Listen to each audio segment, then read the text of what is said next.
निर्गमन की पुस्तक 24वां अध्याय वचन 1 से लेकर 18 तक। यहोवा और इस्राएलियों के बीच वाचा। फिर उसने मूसा से कहा, तू हारून, नादाब, अबीहू और इस्राएलियों के 70 पुरनियों समेत यहोवा के पास ऊपर आकर दूर से दंडवत करना। केवल मूसा यहोवा के समीप आए, परंतु वे समीप न आए और दूसरे लोग उसके संग ऊपर न आए।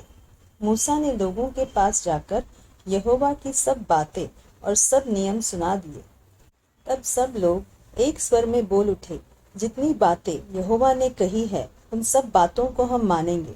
तब मूसा ने यहोवा के सब वचन लिख दिए और बड़े सबेरे उठकर पर्वत के नीचे एक वेदी और इस्राएल के 12 गोत्रों के अनुसार 12 खंबे भी बनवाए। तब उसने कई इस्राएली जवानों को भेजा, जिन्होंने यहोवा के लिए होम बलि और बैलों के मेल बलि चढ़ाए। और मूसा ने आधा लहू लेकर कटोरों में रखा और आधा वेदी पर छिड़क दिया। तब वाचा की पुस्तक को लेकर लोगों को पढ़कर सुनाया। उसे सुनकर उन्होंने कहा, जो कुछ यहोवा ने कहा है उन सबको हम करेंगे और उसकी आज्ञा मानेंगे।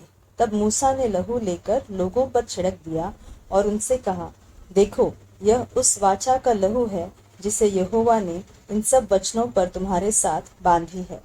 तब मूसा, हारून, नादाब, अबीहू और इस्राएलियों के 70 पुरनिये ऊपर गए और इस्राएल के परमेश्वर का दर्शन किया।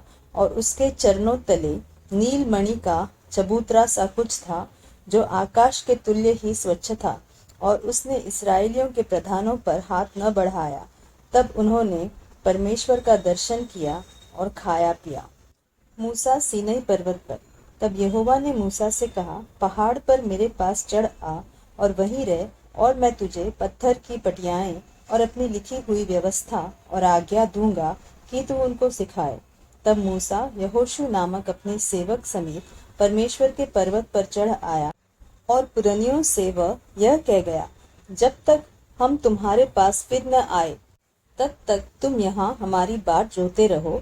और सुनो, हारून और हूर तुम्हारे संग है। यदि किसी का मुकद्दमा हो तो उन्हीं के पास जाए।